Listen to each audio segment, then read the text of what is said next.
नमस्कार बंधुगण। आज टॉपिक होची काहींकी धारण करा जाए तुलसी माला। हिंदू धर्म रे तुलसी मालीर बहुत महत्व रही। विशेष भाव वैष्णव संप्रदायर लोक मैंने सबुबले गलारे तुलसी माली धारण करिथांती। तेबे आसंतु तुलसी माला धारण करिवार महत्व विषय जानिबा। कंठ देश रे माली धारण करिबा द्वारा संपूर्ण तीर्थर फल मिलिथाए। जो व्यक्ति गलारे तुलसी माली थाए सेमाने जम जंत्रणा भोगी नथांती एवं सेमानंकु विष्णुलोक प्राप्त होइथाए बोली विश्वास रही। तुलसी माली धारण कले जन्म मरण चक्रु मुक्ति पाइबा सह मोक्ष प्राप्त होइथाए। तुलसी माला भगवान विष्णु भक्तों सौभाग्य समर्पण और सानिध्यर प्रतीक अटे।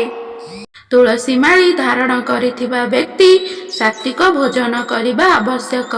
कौनसी अवस्थारे मध्य तुलसी माली को शरीररू अलगा करिबा उचित नुहे। मृत्यु समय रे मध्य तुलसी माली को त्याग करा जाए नाही। आपनको वीडियो भल लागुथिले सब्सक्राइब करंतु।